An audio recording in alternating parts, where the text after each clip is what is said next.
बिस्मिल्लाहिर्रहमानिर्रहीम। आज हमारे दूसरे लेक्चर में जो हमारा टॉपिक है जी वो चैप्टर 11 का पहला टॉपिक है कूलम्स लॉ।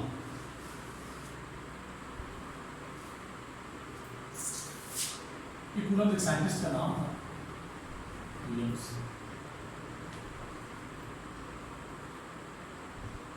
एक साइंटिस्ट ने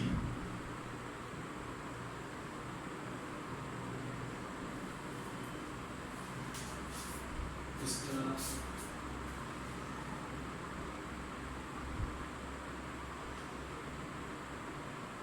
पहला बनता है 1736-1805। लिखने का मकसद ये ऑब्जेक्टिव में अमूमन आ जाता है। बाज़ औक़ात के ऑब्जेक्टिव में पूछ लेता है ना आपसे 1736-1805।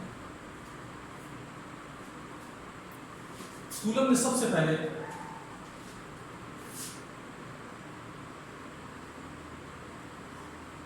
फोर्स की मेजरमेंट करने की कोशिश की थी इसके दरमियान चार्जेस के।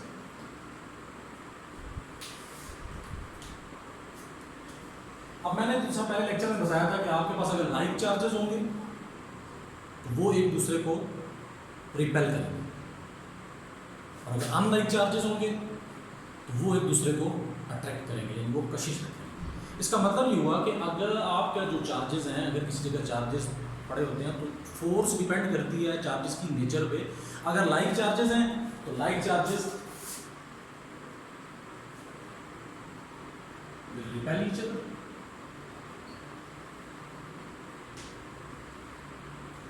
और अनलाइक चार्जेस हैं, मुखालिफ चार्जेस हैं,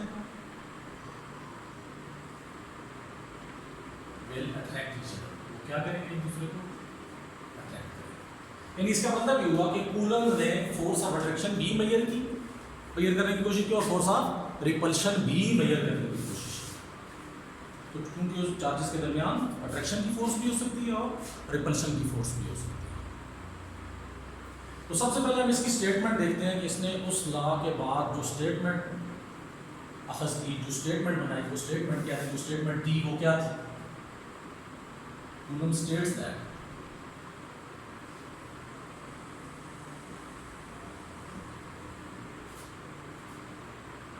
force of attraction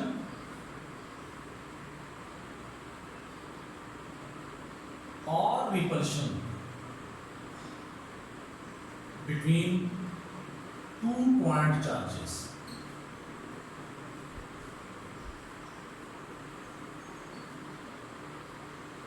is always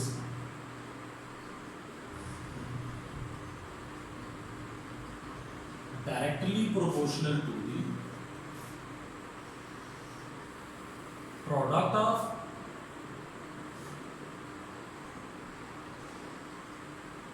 magnitude of charges and inversely proportional to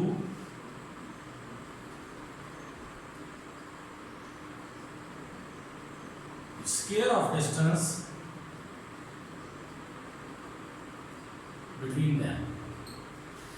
बहुत सारी बुक्स में बिटवीन देयर सेंटर्स भी लिखा हुआ है, लेकिन वो बिटवीन देयर सेंटर्स या बिटवीन देम वो इसलिए उनमें फ़र्क इतना ज़्यादा मानी नहीं रखता क्योंकि चार्ज की सरफेस से सेंटर तक जो फासला होता है वो बहुत ही कम होता है, तो इतना कम होता है कि उसे हम निगलेक्ट कर सकते हैं।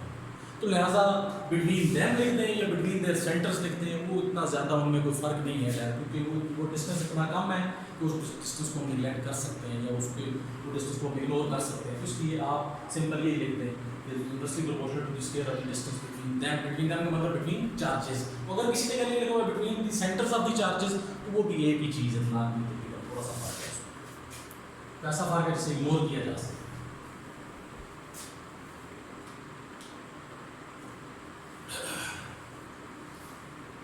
अच्छा, अब इसमें एक चीज़ जो डायरेक्टली प्रोपोर्शनल का लफ्ज़ इस्तेमाल हुआ है, एक लफ्ज़ इस्तेमाल हुआ है इनवर्सली प्रोपोर्शनल का। एक चीज़ याद रखें, डायरेक्टली प्रोपोर्शनल को उर्दू में कहते हैं रास्त मुतनासिब और इनवर्सली प्रोपोर्शनल को कहते हैं बिलाक्स मुतनासिब। में उमूमन ये होता है कि बाज़ होता ऐसे भी बच्चे आ जाते हैं जो शुरू से उर्दू मीडियम, खैर सेकंड ईयर में आकर तो वो काफ़ी सारा फ़र्क निकल जाता है, लेकिन ये है कि फिर भी बाज़ बार कुछ बच्चे उर्दू मीडियम से आ जाते हैं, कुछ उन्होंने टर्म्स उर्दू मीडियम वाली पढ़ी होती है, उसके लिए मैं ये दोहराता चलूँ। डायरेक्टली प्रोपोर्शनल का मतलब ये है कि एक चीज़ के बढ़ने से दूसरी भी बढ़ जाए और एक पहली के कम होने से दूसरी कम हो जाए। इन्वर्सली प्रोपोर्शनल का मतलब एक चीज़ के बढ़ने से दूसरी कम हो जाए, पहली के बढ़ने से दूसरी कम हो जाए और पहली के कम होने से दूसरी बढ़ जाए। इस रिलेशन को या इस जो तरीकाकार है इसको क्या कहते हैं? Inversely proportional. इसमें एक लफ्ज़ और इस्तेमाल हुआ, पॉइंट चार्जेस। पॉइंट चार्जेस यानी बहुत छोटे चार्जेस। पॉइंट चार्जेस बहुत छोटे चार्जेस, इसके लिए मैं आपको डेफिनेशन बता देता हूँ।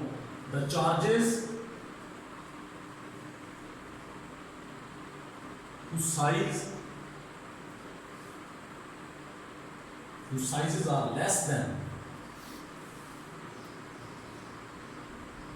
than the distance between charges।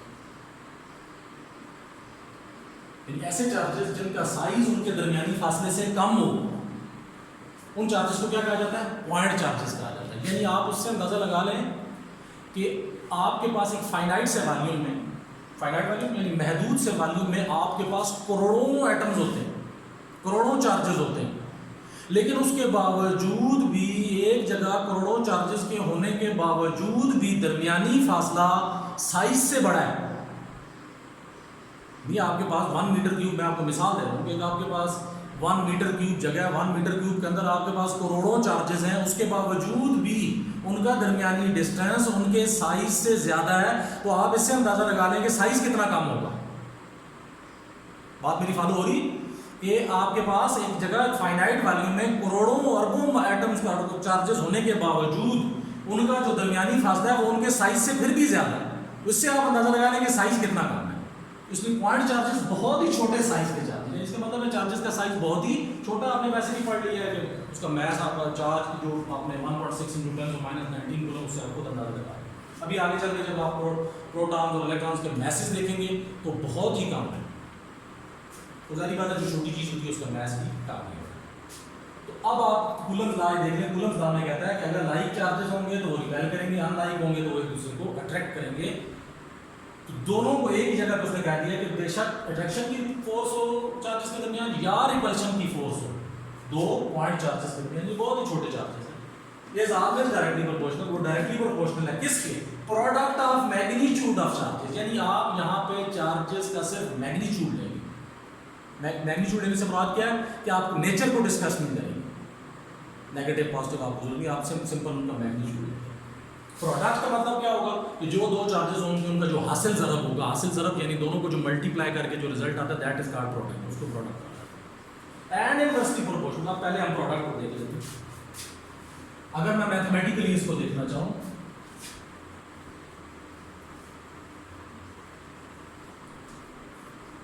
Force is directly proportional to Q1, यानी मैथमेटिकली मैं आपको ये इसमें अगर आपके पास दो चार्जेस हैं,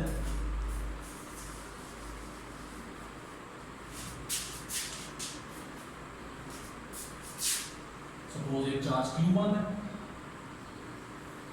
दूसरा चार्ज Q2 है, उनके दरमियान जो डिस्टेंस है वो R है। D ले सकते हैं, कुछ भी ले सकते हैं। अब स्टेटमेंट के मुताबिक जो रिपल्सिव फोर्स है या अट्रैक्टिव फोर्स है वो डायरेक्टली प्रोपोर्शनल होगी product of magnitude of charges. हम सिंपल सी बात है, प्रोडक्ट मैं आपको मिसाल देता हूँ। अगर एक चार्ज का मैग्नीट्यूड है 2 कूलम, दूसरे चार्ज का मैग्नीट्यूड है 4 कूलम, इनका प्रोडक्ट क्या आएगा? 8 कूलम।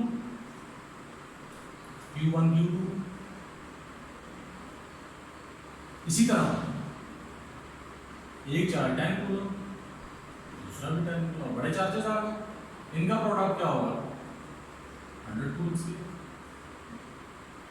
इसका मतलब क्या हुआ कि प्रोडक्ट ज्यादा, यानी इसका मतलब ये हुआ कि प्रोडक्ट ज्यादा होने का मतलब ये है कि आपके पास चार्जेस बड़े हैं। यानी आप ये कह सकते हैं कि चार्जेस बड़े हैं तो उनका प्रोडक्ट ज्यादा होगा, यानी उनके दरमियान फोर्स भी ज़्यादा होगी, उनकी जो अट्रैक्टिव फोर्स है या रिपल्सिव फोर्स है वो छोटे चार्जेस के मुकाबले में ज़्यादा होगी। और अगर चार्जेस छोटे हैं रिपल्सिव अट्रैक्टिव या रिपल्सिव फोर्स थोड़े से कम। उसके बाद कहता है ये जो फोर्स है ये आपकी inversely proportional square of the distance. पहली बात है, ये तो सीधी सी बात है, चार्जेस डिस्टेंस अगर चार्जेस के दरमियान इन्वर्सली प्रोपोर्शनल का मतलब क्या है कि अगर दूसरी क्वांटिटी कम है तो पहली ज़्यादा है, अगर दूसरी कम ज़्यादा है तो पहली कम है। तो इसका मतलब क्या है, अगर चार्जेस के दरमियान डिस्टेंस कम है तो ऑटोमेटिकली चार्जेस करीब है, उनके दरमियान अट्रैक्शन या रिपल्शन का इफेक्ट ज़्यादा होगा। अगर डिस्टेंस ज़्यादा है तो इसका मतलब है चार्जेस आपके एक दूसरे से दूर है, लिहाजा उनका रिपल्शन या अट्रैक्शन का इफेक्ट कम होगा। तो इन्वर्सली प्रोपोर्शनल जारी बात है, आर कम यानी चार्जेस के दरमियान डिस्टेंस कम, फोर्स ज़्यादा, आर ज़्यादा या चार्जेस के दरमियान डिस्टेंस ज़्यादा, चार्जेस के दरमियान अट्रैक्शन या रिपल्शन की फोर्स कम। तो आपके पास फोर्स जो इन्वर्सली प्रोपोर्शनल है स्केयर ऑफ द डिस्टेंस के। या मैं आपको एक चीज़ बताता चलूँ, जो क्वांटिटी डिस्टेंस के स्केयर के इन्वर्सली प्रोपोर्शनल होगी उसके बारे में एक लफ्ज़ इस्तेमाल किया जाता है, that obeys inverse square law. अगर किसी जगह ये लिखा हो कि the quantity obeys inverse square law, तो इसका मतलब है that quantity is inversely proportional to square of distance. That quantity is inversely proportional to square of distance का मतलब है कि वो क्वांटिटी किसको ओबे कर रही है, इनवर्स स्केयर लॉ।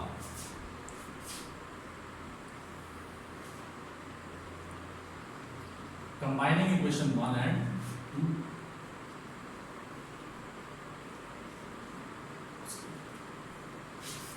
ये आपके पास इक्वेशन कंबाइन होगी। अब यहां मैं आपको ये जो साइन है, ये जो निशान आपका इस्तेमाल हो रहा है, ये प्रोपोर्शनल का निशान है। इस निशान को जब भी हम हटाएंगे इसकी रिप्लेसमेंट में दो चीजें आती हैं, एक इक्वल साइन, एक साथ कांस्टेंट। यानी दूसरे लफ्जों में इक्वल साइन और कांस्टेंट हटाएं तो प्रोपोर्शनल आ जाता है, प्रोपोर्शनल हटाएं तो इक्वल का साइन और कांस्टेंट आता है।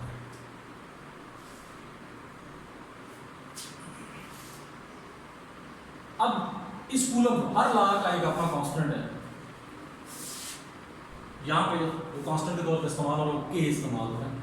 इस के को के इज कॉल्ड इलेक्ट्रिक और कूलम्स कांस्टेंट। ये आपका इलेक्ट्रिक कांस्टेंट निकल जाएगा या कूलम्स कांस्टेंट निकल जाएगा।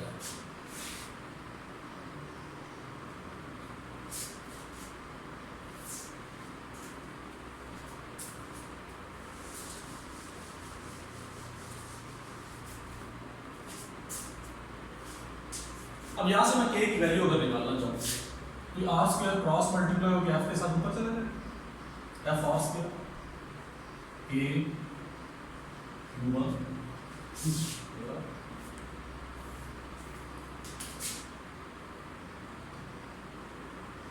F R square over Q1 Q2।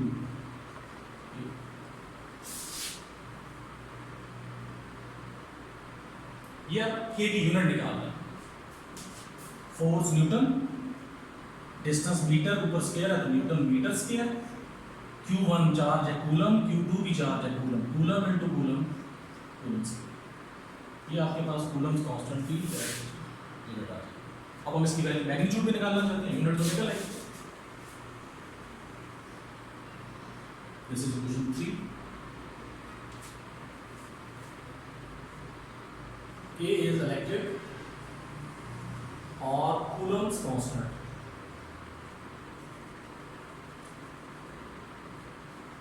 इसकी जगह आप लिख सकते हैं, मान लो 4 pi epsilon not is equal to 9 into 10⁻⁹ newton metre square over coulomb square.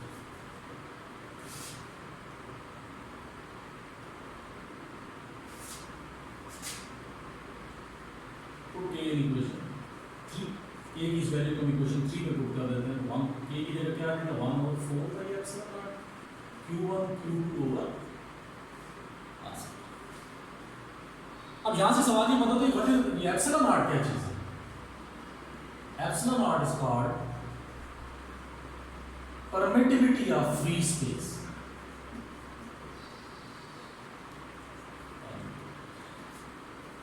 अब परमिटिविटी क्या चीज है? परमिटिविटी आप एग्जाम में लफ्ज परमिट इस्तेमाल होता है, परमिट इजाजत, रूट परमिट, रूट की इजाजत, ये परमिट उसी को परमिटिविटी, यानी कोई मीडियम अपने अंदर से कितनी इलेक्ट्रिक फील्ड लाइन गुजरने देता है, या कोई मीडियम कितना इलेक्ट्रिक फोर्स को अलाउ करता है एक चार्ज से दूसरे चार्ज तक पहुंचने में। तो परमिटिविटी आपके पास कह सकते हैं कोई भी मीडियम अपने अंदर से कितनी इलेक्ट्रिक फील्ड लाइंस को अलाउ करता है गुजरने में। सलीस सी जबान में आपको बता, शायद लॉजिकल ना हो, लेकिन मैं आपको समझाने के लिए कि परमिटिविटी परमिट से निकला है कि कोई भी मीडियम अपने अंदर से कितनी इलेक्ट्रिक फील्ड लाइन गुजरने देता है, या कोई भी मीडियम कितना इलेक्ट्रिक फोर्स को अलाउ करता है, कितना इलेक्ट्रिक फोर्स को इसकी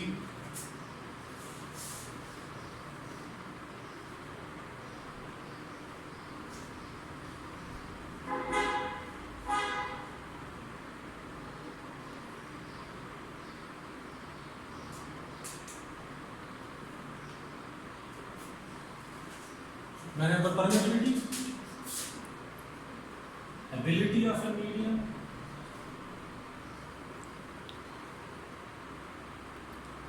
to permit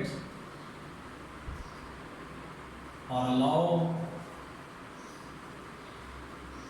electric field lines to pass through it,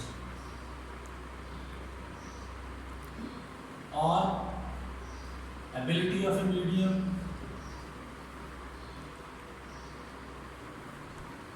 to permit or allow electric force to pass through it, electric force to pass, ability of a medium to permit or allow electric field lines to pass through it, the ability of medium to permit or allow electric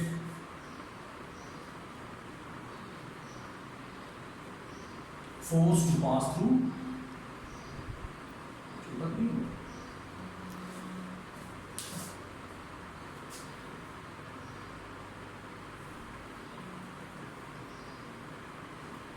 अच्छा जी, अब हमें जिस तरह पता है कि force एक vector quantity है, वेक्टर क्वांटिटी के लिए आपको दोनों चीज़ों की जरूरत है, मैग्नीट्यूड यानी मिकदार की भी जरूरत होती है, डायरेक्शन यानी सिमत की भी जरूरत होती है। So in vector form equation 4 is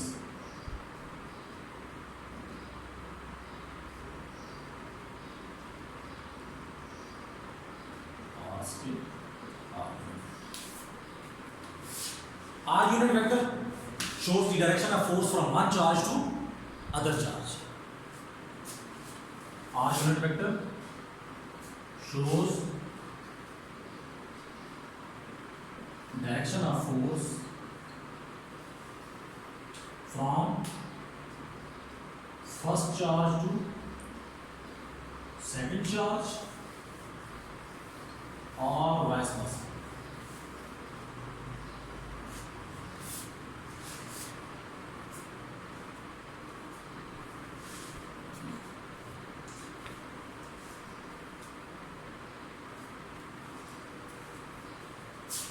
ये कूलम लॉ का एक हिस्सा है, इसमें हमने सिर्फ चार्जेस के दरमियान रिपल्शन डायरेक्शन देखी। इंशाल्लाह जो इसका नेक्स्ट है उसमें हम देखेंगे जो अगला हिस्सा है उसमें किस तरह चार्ज से दूसरे चार्ज तक फोर्स जाती है, फिर फोर्सेस के दरमियान आपस में क्या रिलेशन होता है, मैग्नीट्यूड की क्या कंडीशन होती है, डायरेक्शन की क्या कंडीशन होती है, उसको देखेंगे। परमिटिविटी, फिर रिलेटिव परमिटिविटी डिस्कस करेंगे। तो आज के लिए इतना ही है, इंशाल्लाह अगले दिन।